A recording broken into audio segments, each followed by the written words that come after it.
The gospel lesson today is taken from the 4th chapter of the gospel according to St. Mark.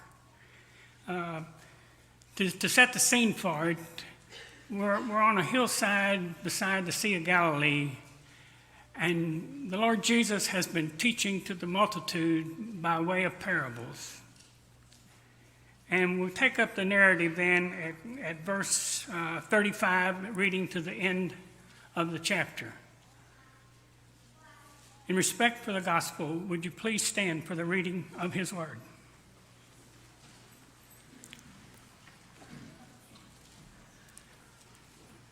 On that day, when evening had come, Jesus said to them, "Let us go across to the other side." And leaving the crowd behind, they took him with them in the boat, just as he was. Other boats were with him. A great windstorm arose, and the waves beat into the boat, so that the boat was already being swamped. But Jesus was in the stern, asleep on a cushion. And they woke him up and said to him, "Teacher, do you not care that we are perishing?" Jesus woke up and rebuked the wind and said to the sea, "Peace, be still." Then the wind ceased, and there was a dead calm. Jesus said to them, "Why are you afraid? Have you still no faith?" And they were filled with great awe and said to one another, "Who then is this, that even the wind and the sea obey him?" The word of the Lord. Thanks be to God. Be seated.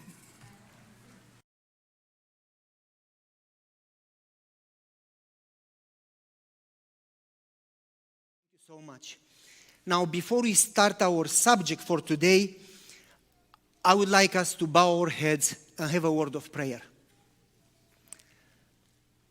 Father in heaven, as we come in your presence in humbleness and worship you, we want to thank you for your love. We want to thank you for friends. We want to thank you for the Faith Fellowship group that has been with us 7 years. They have been a blessing for us.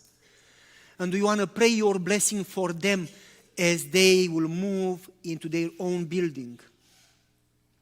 And Father, right now, we pray for your word. We pray for your spirit. As we open the word, we pray that your spirit may touch us, all of us, touch our hearts and minds, that we may see Jesus. We pray this in Jesus' name and merits. And thank you, Lord. Amen. Before I start, I want to mention that I got a text message from Dr. Ron Cluze just about 10 minutes ago. It was during the song service. And I checked when my phone vibrated. I checked. And Dr. Cluze says, "Please make sure that you greet everyone from me." And he said, "Tell them that I love them and I am praying for them." So greetings from Dr. Ron Cluze. Well,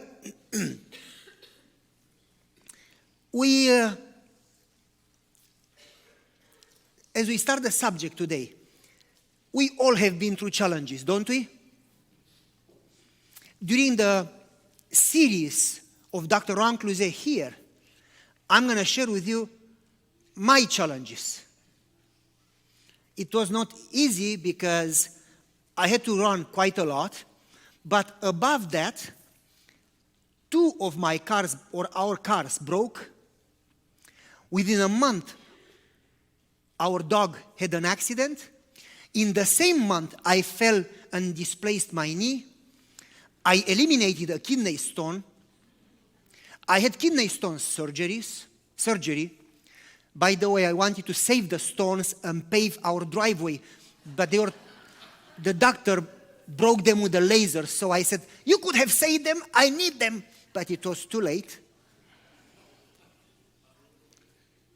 My wife lost a client. I had the flu after surgery during the recovery time, and I could go on. And if I ask you, I am positive you have your challenges in life.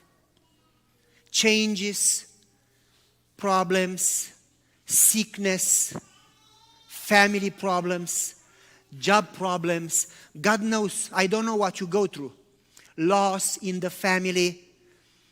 We all go through challenges, don't we? So, where is Jesus during the storm? What's going on? Is God sleeping? Doesn't he care?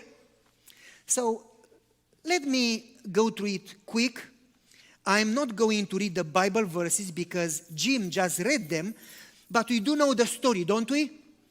It was a busy day, and after preaching the whole day, don't worry, I'm not going to preach the whole day like Jesus. I'll be quick, or I hope so. But after preaching the whole day and feeding the multitudes and healing, Jesus got on the boat and he put his head down and he started to snore. Okay? And the disciples, as they moved to the other side of the Sea of Galilee, they go through a terrible storm. You remember the story? Do this so I know that you don't sleep. Good. So the disciples start fighting the storm. And they almost go down. And what is Jesus doing? He's sleeping. Doesn't he care that you go through the storm? So we know the story. Probably we read it many times, even when we were children. As we start, there are questions that we can ask. Like, what's going on, Jesus? Don't you care that I go through the storm? Don't you care that my boat is going down? Are you sleeping? Do you know what's going on in my life? What's happening, Jesus? Why do you allow it? You have the power to prevent it. I lost my father. I lost my husband. I lost my job. What's going on? But before we ask Jesus questions, I think we should ask the disciples in the boat the same questions. We should ask Peter and John and Thomas and Mark and Luke, and we can ask me and you the same questions. What's going on? Why do you panic? Why are you afraid when Jesus is in the boat with you? So let me ask Peter, because he is a talker. He can humble me because he talks 10 times more than I talk, and I am a talker. I can talk your ears off. I can talk until you get tired. But Peter can beat me. He also is smart, and he is a saint. He thinks that if everybody else is going to fail, he will never fail. Jesus, I'll even die for you. So if Peter is a saint, let's ask Peter. Peter, what's going on? Why are you afraid? You are a disciple. You know Jesus. You should trust in Jesus. Why do you scream like girls when they are young? Why are you afraid when Jesus is right there with you? And I would assume Peter would say something like this. I'm not sure, but I would assume, hey, Pastor, let me tell you, we are the people of the sea. This is our job. I've been on the sea all my life. I know what I do. I've been through the storms. In fact, I know exactly what to do through the storm. And this is what I do. Number one, I do this. Number two, you can learn that in school, you know. In fact, I've been teaching others how to deal with storms on the sea. So, Pastor, we are professionals. We know what to do. Now, I know Jesus knows everything. But let me tell you, Jesus does good with the spiritual things. That's his area. I do good with the sea. That's my area. So this is the deal. I'm going to do what I do best, and I let Jesus do what he does best. Therefore, I will try to fix it. So we did what we were supposed to do. Basically, we started to deal with the storm. We did everything right. In fact, we did no mistakes. But you see, Pastor, the problem is that it got worse and worse and worse, and to the point that we cannot deal with it. And if we, the professionals, could not fix it, why bother to wake him up? He's not a professional. He could not fix it either. Some people do say that when they try to fix things. But if you ask maybe Thomas, why would you be afraid when you go through the storms? He may say something like this. Thomas may answer, Pastor, I do believe in Jesus, and I go to church every Sabbath, and I trust Jesus with all my heart. But I feel good if I am involved in it. You see, I really don't trust anybody except myself, and I need to be part of it.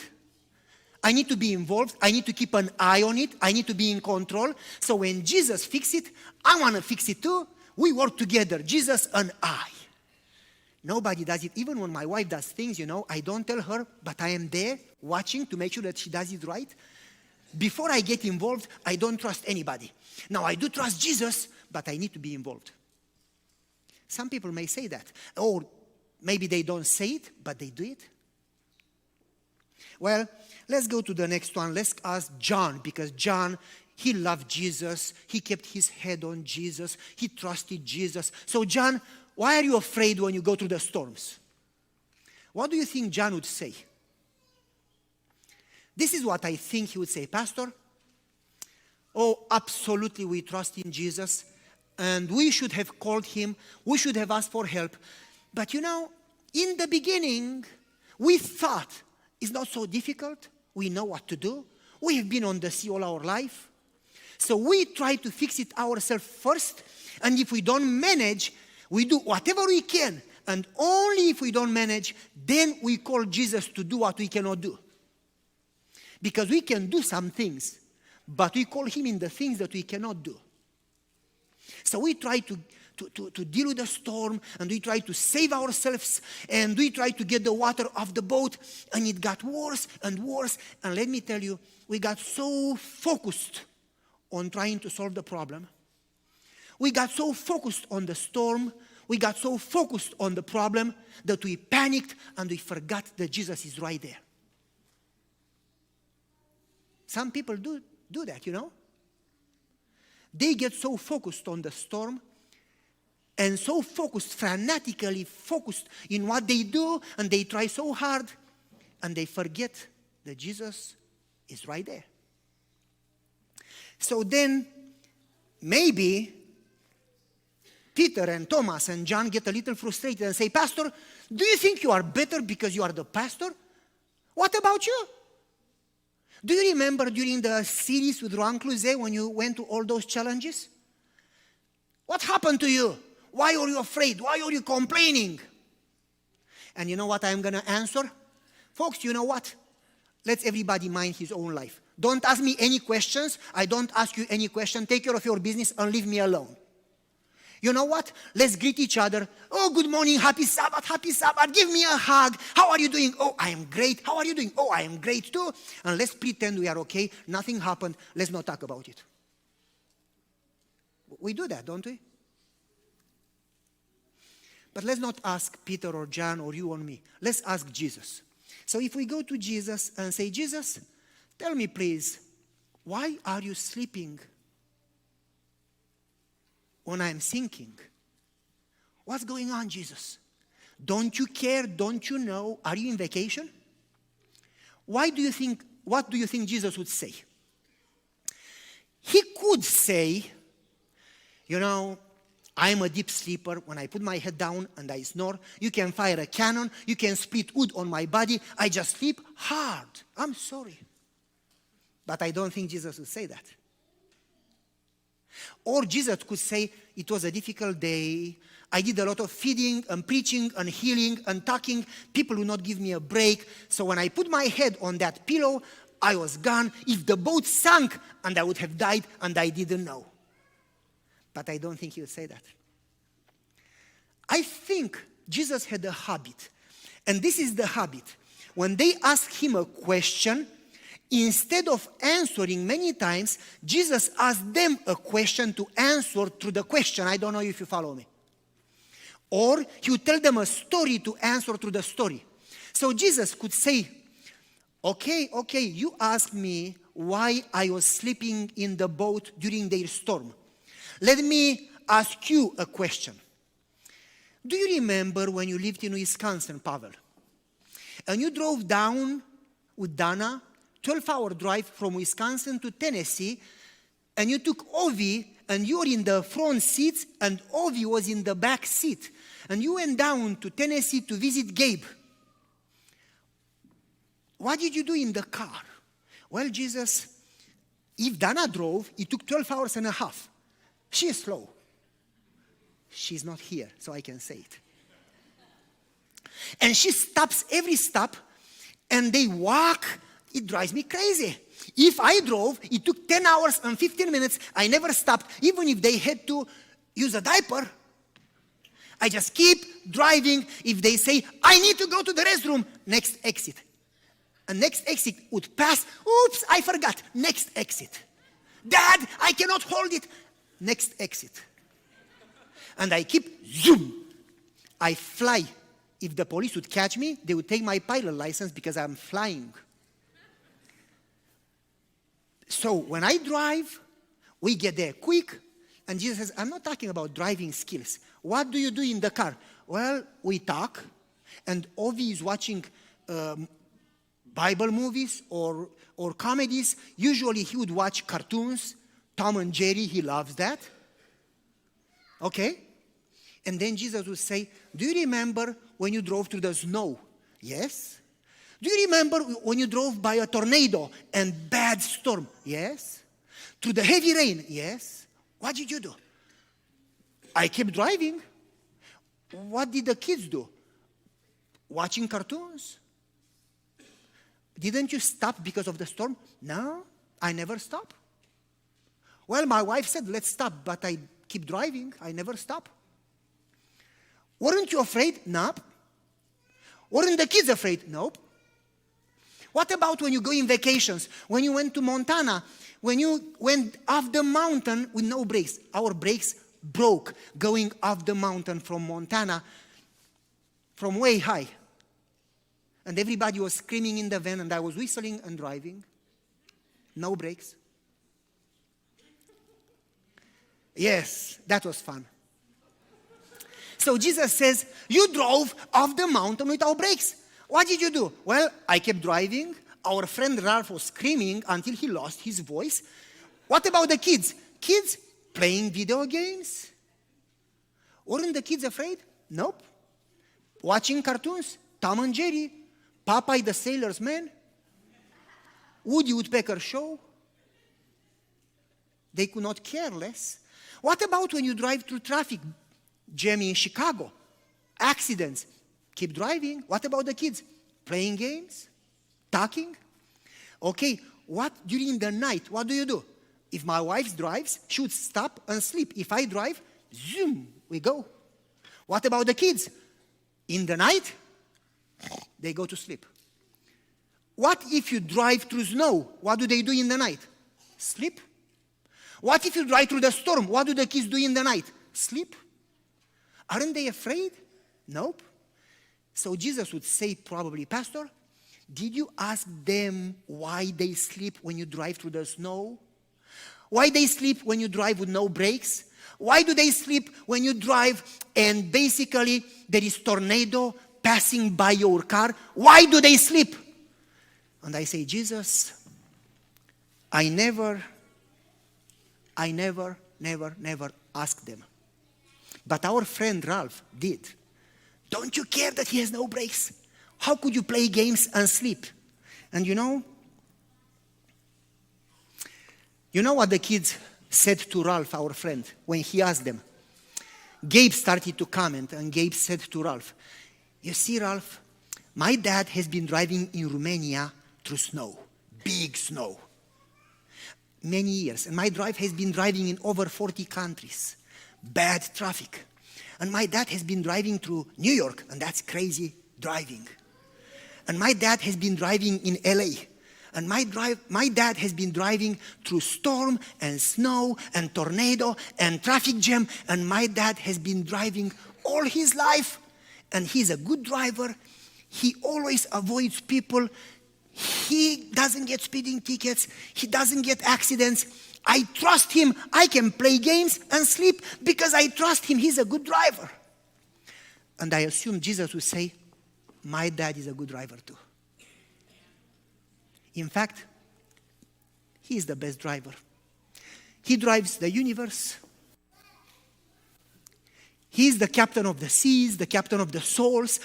He is the leader of the whole universe. I fully trust him, and therefore, when my dad is there, I can sleep in the boat. And I don't have to worry. So folks,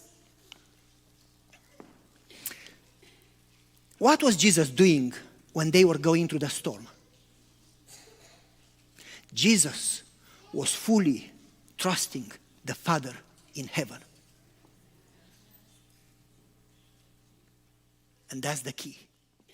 And yes, people say they are Christians, and they go to church week after week, and they even sacrifice for the church. But from calling yourself a Christian to having a relationship with God to the point that you know him enough to trust him when you go through the storm, it's a big distance. Because to be a Christian is not to bear the name, to carry the name of Christian, but to know God enough to trust him whatever goes on around you. That's Christian life.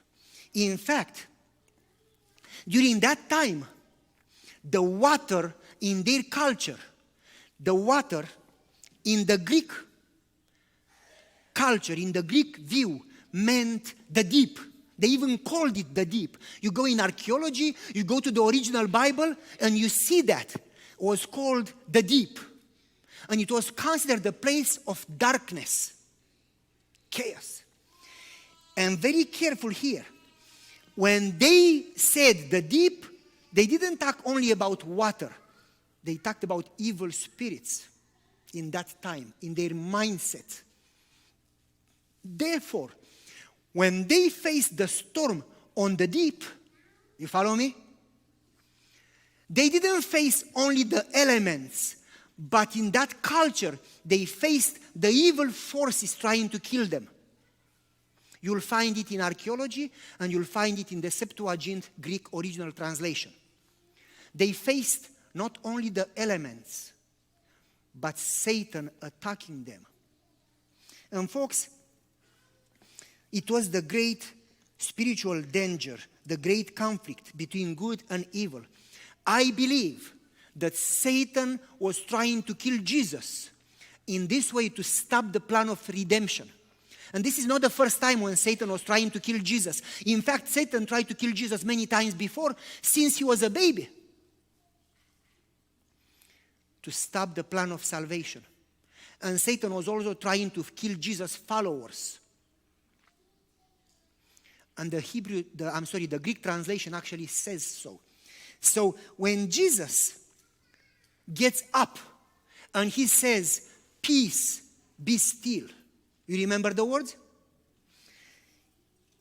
In the Greek, the translation is "be silent and stop." Although it can be translated, "shut your mouth and go away."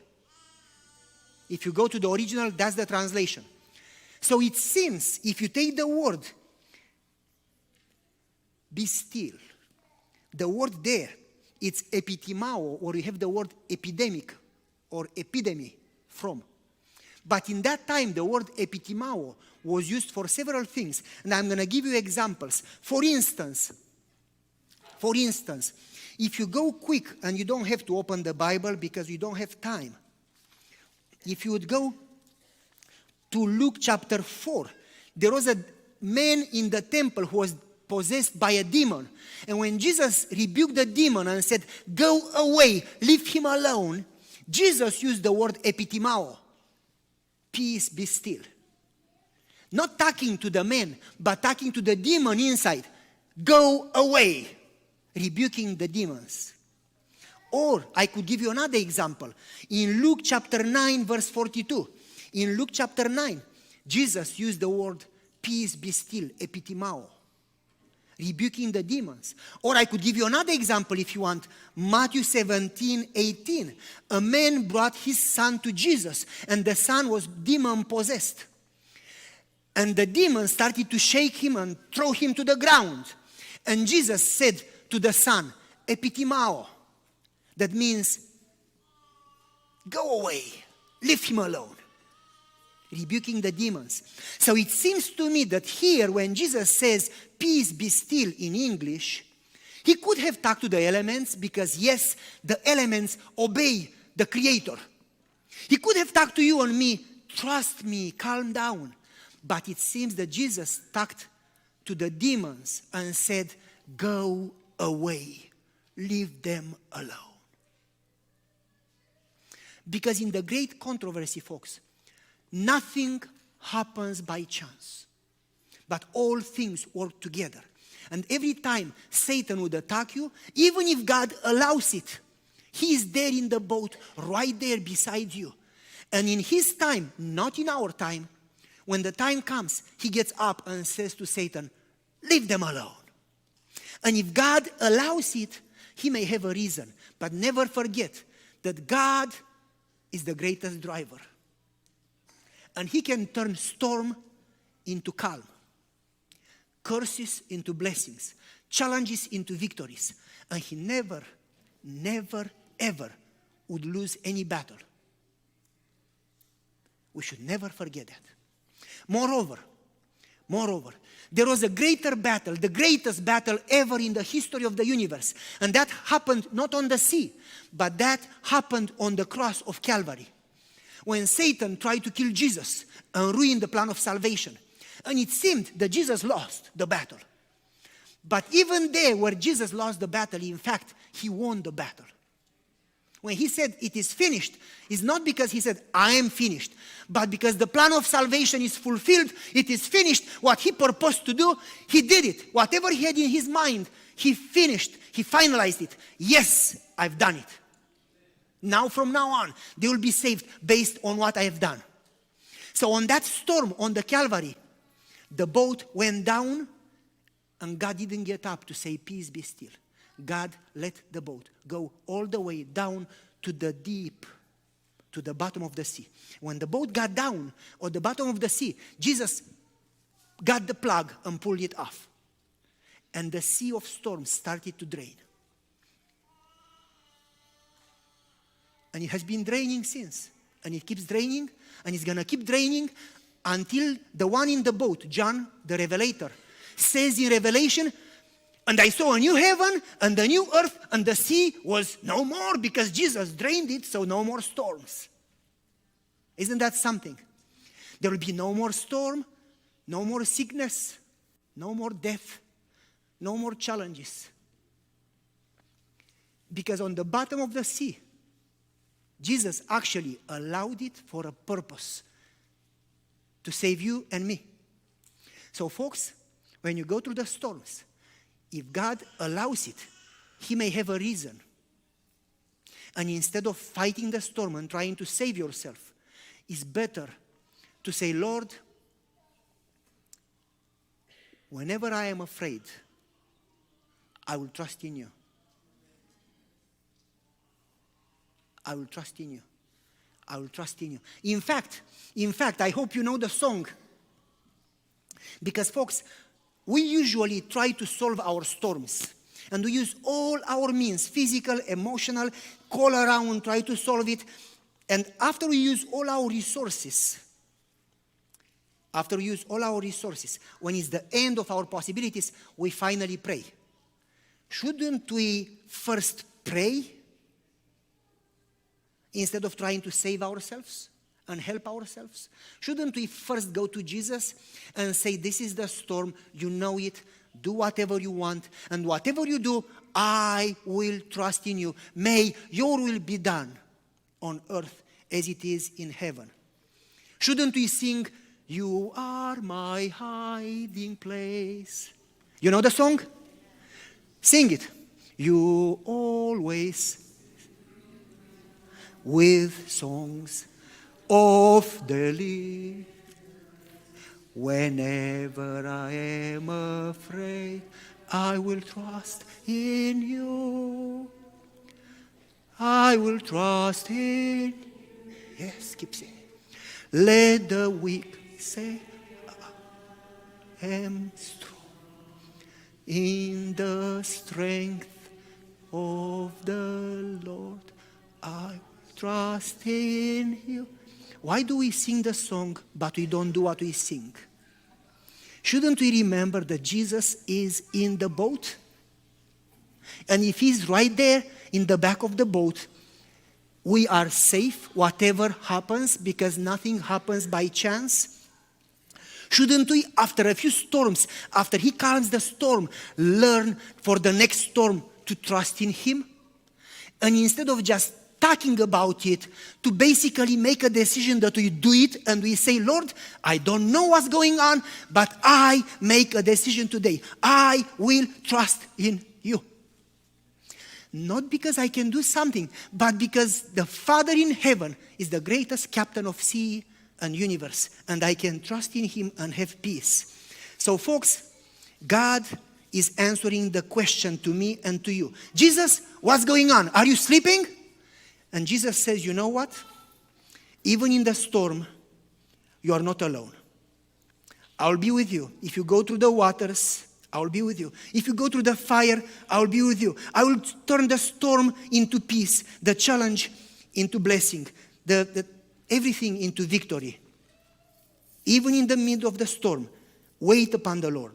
Trust in the Lord. He is our rock and refuge. He is a shelter in the time of need. Trust in him. Because Jesus triumphed. Therefore, you can triumph. Therefore, you can make the decision to trust in him. So people who see you in the storm, they see peace. Because you have a God who is real and who is in control always. Even when he seems that he sleeps, God is not in vacation. Place your life in his hands and trust in him fully. Let's pray together. Father in heaven, yes, we go through the storms. But Father, Jesus has been through the storm on the Calvary. And even when he seemed to lose the battle, he actually won. And because he won, we can win. So Father, right now, we pray that we learn to trust in you. We pray that we, as your disciples, as your followers, would always show peace. And instead of getting agitated, we would be calm. And we would calm others and be a blessing for others. Because we are not alone. We place our trust in you, Lord. And we pray and praise you in Jesus' name. Amen.